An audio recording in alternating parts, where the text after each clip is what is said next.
अस्सलाम वालेकुम, welcome to जायकेदार खाने। उम्मीद करती हूँ कि जो मेरी ये वीडियो देख रहे होंगे वो सब ठीक होंगे और जो ठीक नहीं है अल्लाह उनको सेहत और तंदुरुस्ती अता फरमाए, हम सब के सारे गुनाह माफ़ अता फरमाए, आमीन सुम्मा आमीन। तो आज मैं आपके लिए लेकर आई हूँ बेकरी स्टाइल ज़ीरा बिस्किट्स की रेसिपी, जो कि हम घर पर बनाएंगे बहुत ही आसानी से और बग़ैर किसी अवन के। तो चलिए वीडियो को शुरू करते हैं और देखते हैं इसको कैसे बनाया जाता है। तो ज़ीरा बिस्किट बनाने के लिए यहाँ पर मैंने लिया है 2.5 कप मैदा, जिसको मैंने मयरिंग कप की मदद से पहले से ही मैयर करके रखा हुआ था। लेकिन यहाँ पे मैं आपको दिखाती हूँ कि मैंने किस तरह मैदे को मैयर किया है। तो यहाँ पर मैंने एक मैयरिंग कप लिया है, ये आसानी से आपको बाज़ार से मिल जाते हैं।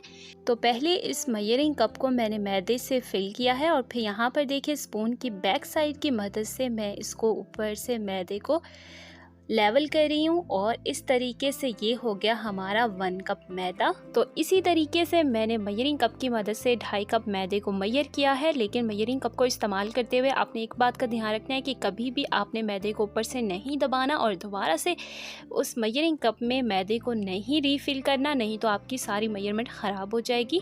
तो अब यहाँ पर हम इसमें डालेंगे आधी चाय की चम्मच नमक डालने के बाद हम इसमें डालेंगे बेकिंग पाउडर आधी चाय की चम्मच और साथ में ही हम इसमें डालेंगे बेकिंग सोडा 1/4 टीस्पून, यानी 1 चुटकी हम इसमें डालेंगे बेकिंग सोडा। और यहाँ पर मैंने भुना हुआ ज़ीरा लिया है 2.5 खाने के चम्मच, लेकिन थोड़ा सा अभी हम इसमें ज़ीरा डालेंगे और थोड़ा हम बाद में बचा लेंगे ऊपर से डालने के लिए। अब हम इन ड्राई इंग्रेडिएंट को अच्छे से मिक्स कर लेते हैं ताकि जो हमने बेकिंग सोडा, बेकिंग पाउडर और जो ज़ीरा डाला है अच्छे से मैदे में मिक्स हो जाए। अच्छे से मिक्स करने के बाद अब यहाँ पर मैंने लिया है 2/3 कप के करीब घी को अच्छे से मेल्ट करने के बाद ना मैंने इसको मयरिंग कप से मैयर कर लिया और फिर मैंने घी को ठंडा कर लिया था।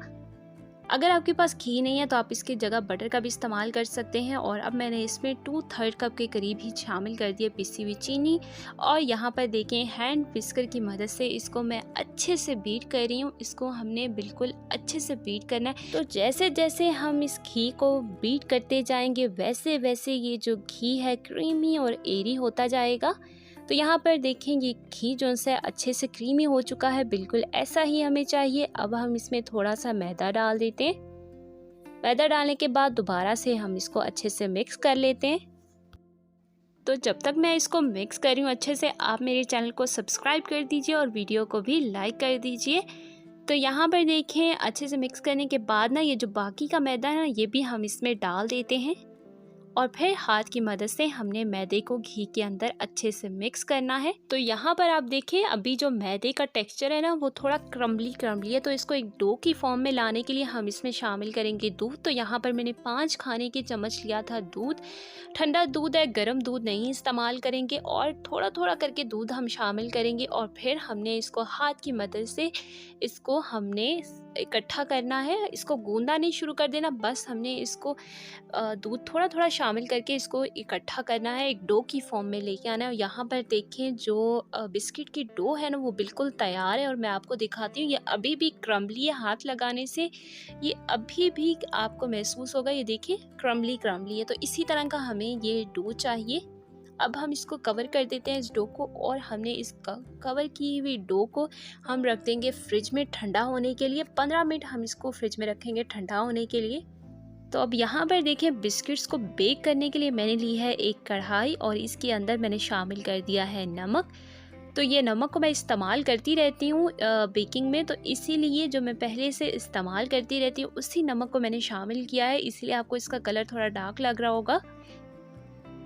और अब हम इसको कवर कर देते हैं और कवर करने के बाद ना हम इसको हल्की आंच पर गर्म होने के लिए रख देंगे। और अब यहाँ पर मैंने ली है एक प्लास्टिक की शीट और इस शीट के ऊपर ना हम अपनी बिस्किट्स की जो डो है ना उसको बेलेंगे। तो ये जो बिस्किट्स की डो थी इसको मैंने फ्रिज में से निकाल लिया है, अच्छे से ठंडी भी हो चुकी है। और अब इस डो को मैंने बीच में से आधा कर लिया है, आधी को मैंने फ्रिज में रख दिया है और आधी को अब मैं बेलूंगी।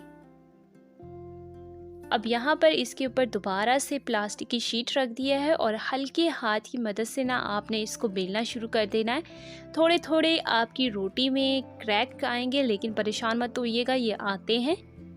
अब यहाँ पर बेलने के बाद ना थोड़ा सा फिर हम इसके ऊपर ज़ीरा डाल देंगे और दोबारा से हम इसको हल्के हाथ की मदद से बेलेंगे।